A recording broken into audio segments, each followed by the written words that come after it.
for teachers no unpaid salaries in there.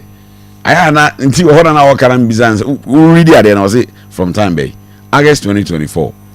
Oh, they be say womumi no nyina be me catch say sango for me no. I don't make catch events. Womumi no ya na sell mine. And so about pay 2024 August. Who was supposed to pay? It's the same the NPP. Ne wabegina change na hob din say 16 months yen check it. Mathematics letter in the hon. You pick them, you are not able to pay. And I be draw, and I die in fashion since Saba. No, Muzuba Sosu. Naning in Anna making bread and butter issues. Yeah.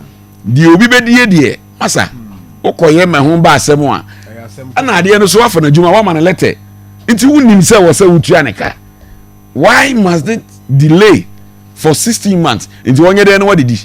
And no just a picketing, Bemun, be a general, a co demonstration, ye way, Sir John.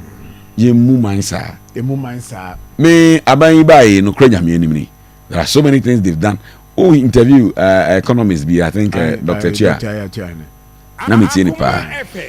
They be I mean, somehow I make can be an can. What's he said? They are now a mamoon and Africano, or Shana, or Sigisa, a ginyame. Because, system no ade we o say you better na wa aban buy inflation she be bia na wo baby abedru and he was saying it adam better na me ni jakwasi ye na fe wo na on dollar na ba fam no wo hu ni hwe and it will take time I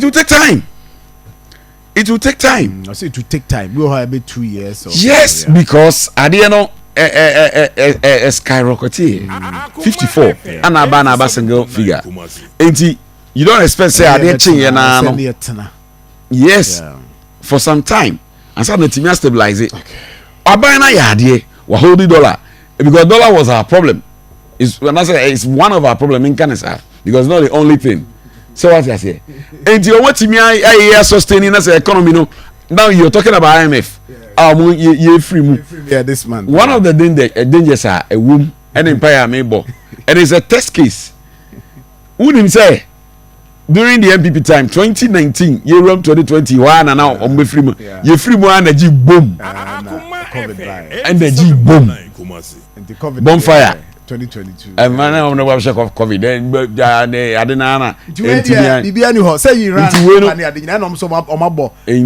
I 50 billion US dollars. Yeah, Concord, 50 billion, Copia, Omontra, baby, yeah, music. That's it. Yeah, Totiana, now Refi, Mr. Whiteman, also for brother.